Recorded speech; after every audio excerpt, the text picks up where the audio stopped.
It's Monday, April 2nd. I'm your host, Sarah Beal. On today's show, we'll meet the new Barnstable High School baseball coach, Mark Bonavita. Then Paula Hersey talks to Mary Conklin from the Center for Corporate and Professional Education at Cape Cod Community College. And finally, we hear all about pies for Parkinson's with Rose DiGregorio and Joyce Januvis. But first, let's get a look at today's top headlines. The Department of Public Works will be performing sidewalk repairs on Main Street, Pearl Street, South Street, and Ocean Street in Hyannis beginning today, Monday, April 2nd.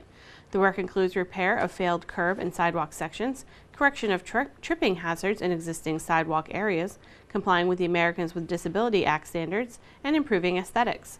Motorists and pedestrians may be redirected around the construction operations when necessary.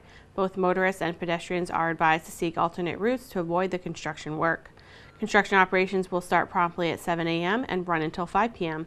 Work is expected to be completed by May 17th. As always, please slow down and use extreme caution when traveling through all construction areas and follow posted safety signs. The Barnstable Police Department and Cape Cod Healthcare are hosting a blood drive on Tuesday, April 3rd at the police station, located on Finney's Lane. Due to the inclement weather over the past few weeks, there has been a decrease in blood donor turnout to Cape Cod Healthcare blood drives. Some drives were canceled and others saw low turnout due to the weather. All the blood collected at Cape Cod Healthcare blood drives stays here on Cape Cod to provide life-giving support to patients who need it during surgery, trauma, or for chronic conditions. The blood mobile will be in the parking lot of the police station from 10 a.m. to 4 p.m. on April 3rd, and all who donate that day will receive a free movie pass. The Sandy Neck app has arrived. In order to keep the public informed of important changes at the beach, an app has been created that can be downloaded to your smartphone. This new app will give you, the public, real-time information regarding the status of Sandy Neck Beach Park. Easy to download, simple to navigate, it is a welcome addition to the ongoing efforts of everyone at Sandy Neck to keep you informed. Please go to sandyneckbeachpark.com for instructions. Also from Sandy Neck Beach Park, there's some important information for off-road vehicle applications. Sandy Neck off-road vehicle permit applications will no longer be mailed to current ORV permit holders. All current permit holders will be receiving an email with complete instructions for purchasing an ORV permit. Once you send in the required paperwork, you will still receive your 2018 Sandy Neck ORV permit in the mail. Are you on the Town of Barnstable's reverse 911 system? The Barnstable Police Department has an emergency notification system that was used during the recent winter storms. Code Red is an emergency notification service by which town officials can notify Barnstable residents and businesses by telephone, cell phone, text message, or email about time-sensitive emergency situations or important community alerts. The system is capable of sending messages only to specific neighborhoods or the entire town. Only authorized officials are allowed access to the system, and to sign up and find out more information on Code Red, visit barnstablepolice.com/reverse-911.html. Up next, we'll meet the baseball coach at Barnstable High School, Mark Bonavita.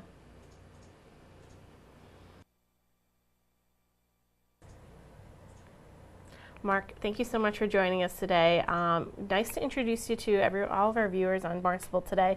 You are a school counselor at Barnstable High School, but you are also the new baseball coach at Barnstable High School. So welcome aboard. Thank you. Thank you for having me. Well, so let's talk a little bit about your background. What brought you here to Cape Cod? Well, it's kind of a long story, but the short of it is I decided to go into school counseling. I got my master's degree, and I was looking for jobs, and I was in Western Mass at the time. I had gone to Westfield State and been working in Westfield State, and I was applying to jobs everywhere. And the job that I ended up getting was at Cape Tech in Harwich, and that's where I went. So you go where the job is. Right. And that was, it ended up working out great, and it was a great experience for me. Wonderful. And now you're here in Barnstable, and Yep. you're also going to be taking over the role of the baseball coach this season. Yeah. So let's talk a little bit about baseball and your background in baseball, because I know you played in high school and in college. Mm-hmm. Yeah, I grew up in Arizona, and a little bit different than Northeast baseball. You get to play all year round. I played high school baseball, and then I went to a school called Central Arizona College, which is a 2-year school in Central Arizona, and went there for 2 years and ended up going to a school called Lindenwood College out in right outside of St. Louis in Missouri. And I finished up 2 years there, and in between I had a little stint in the Cape Cod League. I got to play for a couple weeks, so that was a great experience. And that was my first time ever being on Cape was way back then. That was a while ago now. And you were like, okay, I've been to the Cape before. I think I could go back there again. Mm-hmm. So let's talk a little bit about the team this year. What does the team kind of look like? Is it a lot of seniors, a lot of juniors? How are things looking? Do you coach just the varsity team, or do you have another coach for JV? We have coaches for all three levels. We have a JV coach. We have 2 freshman coaches. I have an assistant coach that helps out with both. And a lot of times we'll practice with the JV and varsity together, depending on the field situations. So it's a pretty good situation. All the coaches are back. So that was great as far as, all the little things that you don't really think of when you start coaching. They were really able to help me out with that, and it was great to have all their support so far.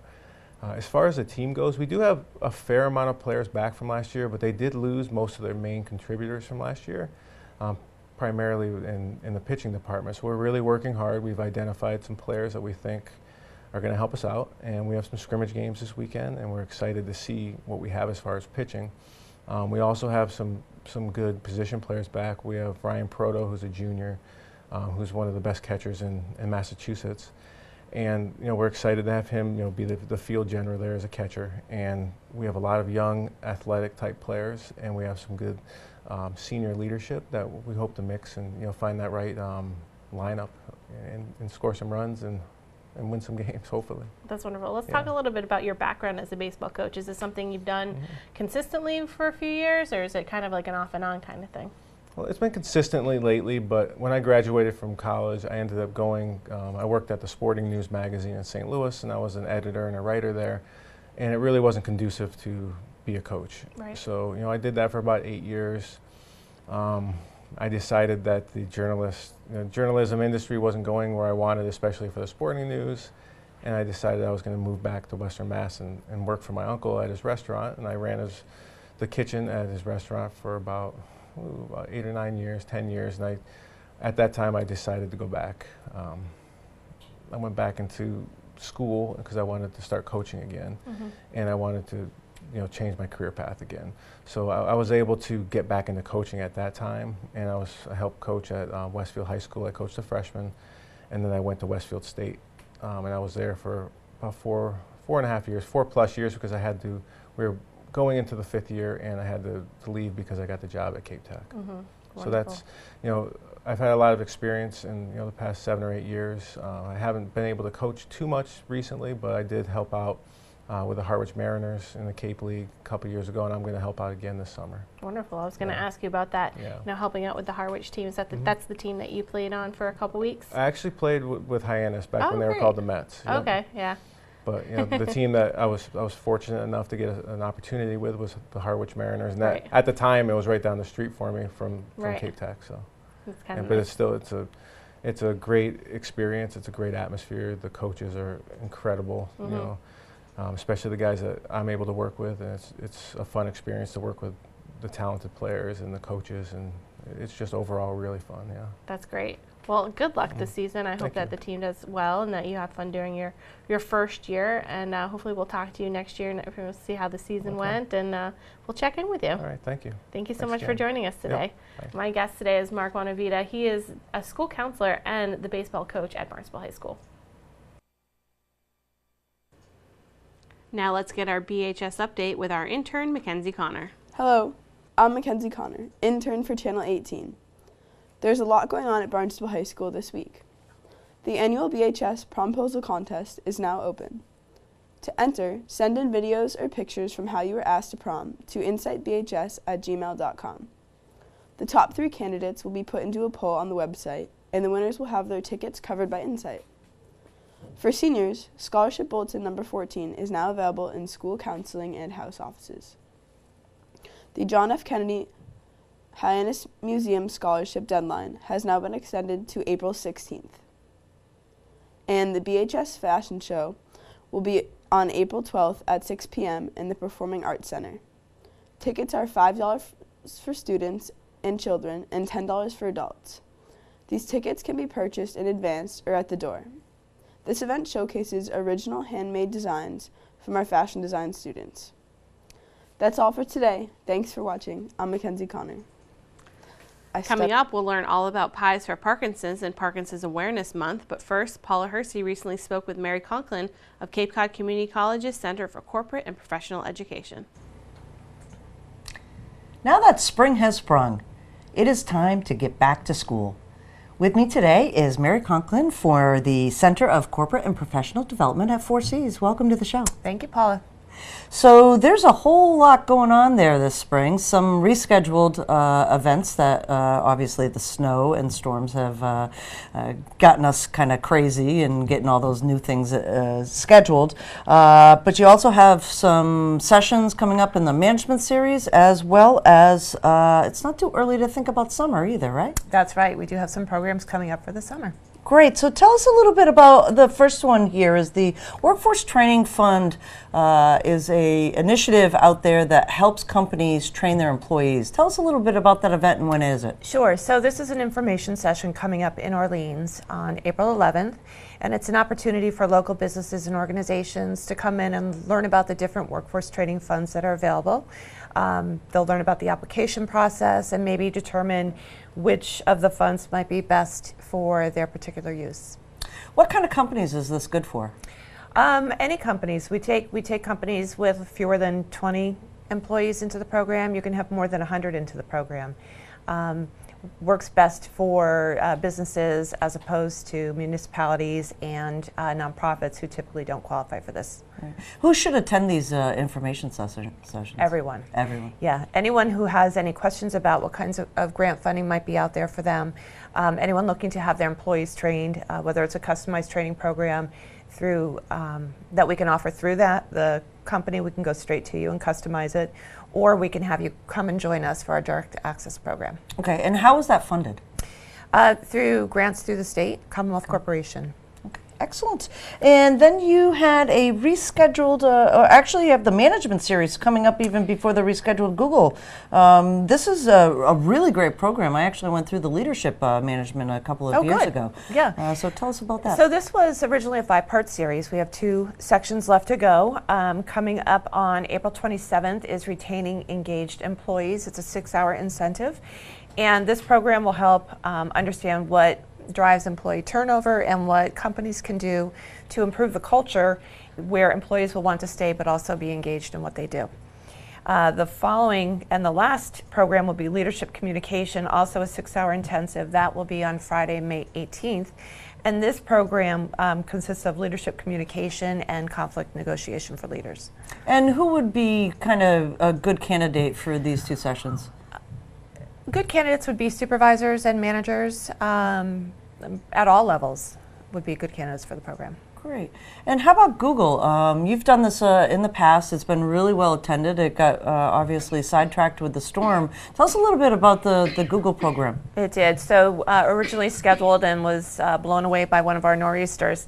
We are now scheduled for Tuesday, May 29th. This is a free event, and they can register online through Eventbrite. It's a great opportunity for doing some networking early. It runs from 9:30 until noon. Networking from 9:30 until 10. 10 o'clock is our first session, which is Grow Your Business Online. And at 11, we have Sharing Your Story Through Video.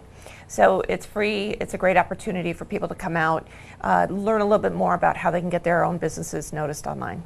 Excellent. And it's not too early to think about summer, isn't it? Especially for kids, trying to get into summer camps. You guys do a really great program, and it's escalated over the years for the Summer of Science. Yes, so our summer science program this year we have 5 sessions that we're offering. We have an EMT exploration and an advanced EMT exploration program.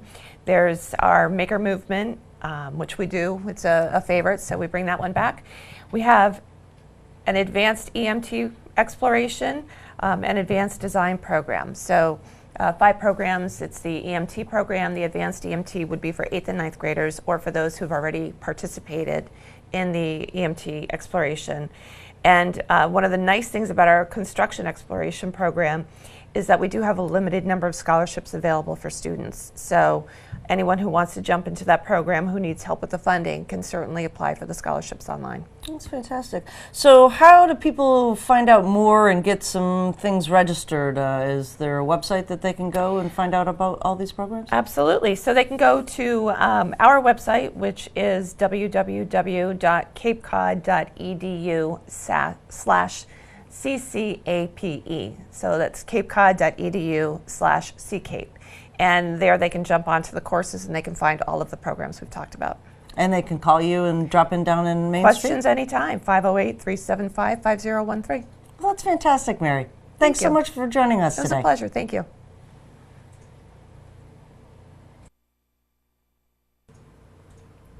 Rose, Joyce, thank you so much for joining us today. You're here once again to talk about Pies for Parkinson.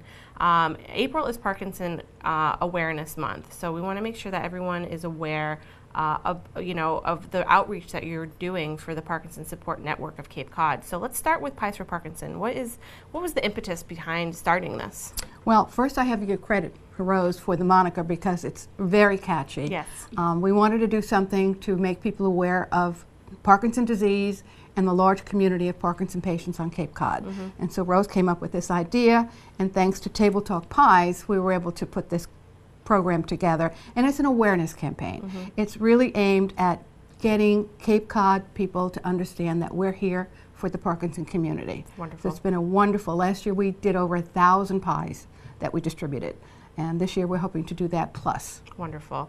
So let's kind of talk about what the Parkinson Support Network of Cape Cod does for the Cape Cod community as far as people. Is it for the family members of someone that has Parkinson's? Do you provide support for the Parkinson patient themselves? How does it all work? We provide support for the entire patient, spouse, care partner, and family. Wonderful. We do it all. We want to try to encompass all of our programs to help all of those people. Wonderful.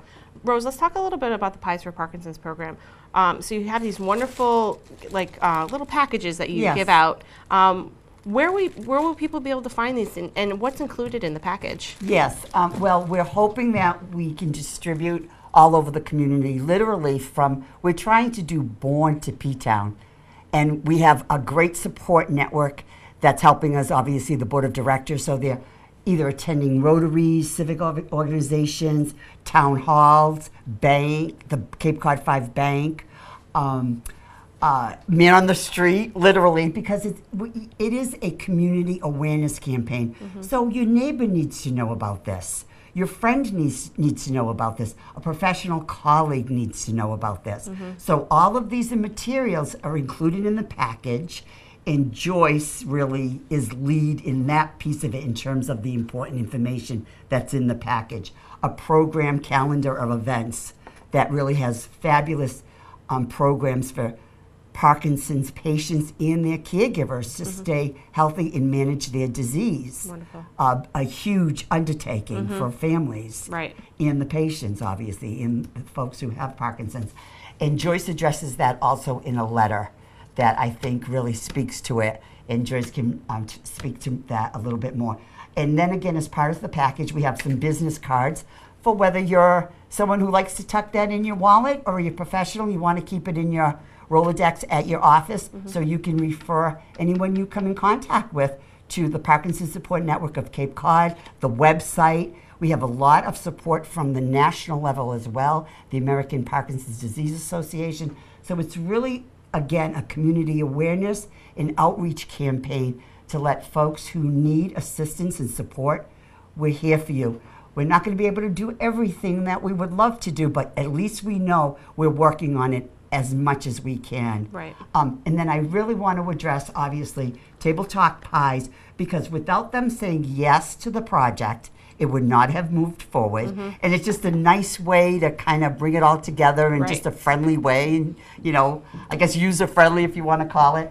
And then in obviously the Pies for Parkinson's is also a nice kind of message, and we say, enjoy the pie, support your Parkinson's community, and pass on the information inside to all who need our support. And we have obviously the website and the phone number. But I really do want to name the sponsors because, again, without their support, we cannot move forward with this every year.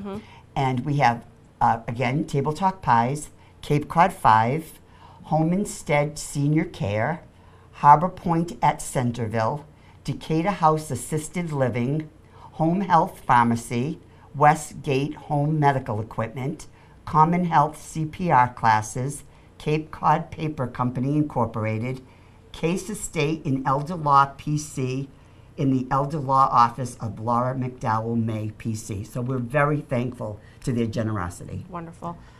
If I could just say something about the organization. So this is our 11th year, and as you probably know, and I think people out there probably know, that I started this because my husband had Parkinson's disease and there was no support. We've grown organically. We are part of American Parkinson's Disease Association. We believe there are over 2,000 Parkinson patients on Cape Cod, and we have only reached about 500. So this campaign really helps us get the word out that they don't have to be alone, that we're there for them. We have all kinds of programs. We have educational programs. We have wellness programs. We have support groups. So we have so much going on to support that community. Wonderful. I know that it's an important cause, very near and dear to your heart. So I'm wonderful to see how much it's grown, because I remember meeting you years ago at the Senior Center talking about the Adult Supported Day program with Rose and how that was so wonderful for you, and to see how this whole program has grown since then, and how it's become such a great outreach tool for so many on Cape Cod. I hope that people, see the pies, receive your message, save the information, use it if they need it, pass it on to someone they might that they might know that might need it. Yeah. It's so wonderful. Let's remind people of the website before I let you go. This is parkinsonscapecod.org, and there's a lot of information. It also gives a link to American Parkinson's Disease Association Massachusetts, which has even more information. So it's all out there on the web. Wonderful. And may I add, if anybody for some reason would love to host an event at their location, no matter what that location is, we'll try to accommodate it this year if we can, but certainly we hope to offer this every year so we can get more pie packages to you and get that information to whatever group you need to get that information out to. Wonderful. So we welcome that call as well. So we want to let people know that they can, keep your eye out for this wonderful little package. You can find it at all sorts of different locations across Cape Cod. Thank you both so much for coming in and chatting about Sarah. this today. Thank you so much for your time. Thank you. Thank you, Sarah, for having us again. I appreciate it. My guests today are Rose DiGregorio and Joyce Genuvis from Parkinson Support Network of Cape Cod. Now let's take a look at this week's community calendar. The Bright Star Touring Group is coming back to the Hyannis Library to perform The Greatest Sports Heroes A to Z on Wednesday, April 4th at 5:30 p.m. This performance will celebrate some of the greatest sports heroes of all time, including Babe Ruth, Michael Jordan, Wayne Gretzky, Jackie Joyner-Kersee, and many more. The fun and engaging review of the world's greatest sports heroes includes important lessons about perseverance, health, wellness, and integrity. It will leave young audiences cheering. This event is co-sponsored by the Zion Union Heritage Museum and free and open to the public. Now let's take a look at this week's board, committee, and commission schedule.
Thank you for joining us today. We'll be back tomorrow with an all-new episode of Barnstable Today. On Tuesday's show, we'll catch up with Airport Manager Bud Brialt, DPW Director Dan Santos, and Consumer Affairs Supervisor Elizabeth Hartsgrove. For Barnstable Today, I'm Sarah Beal.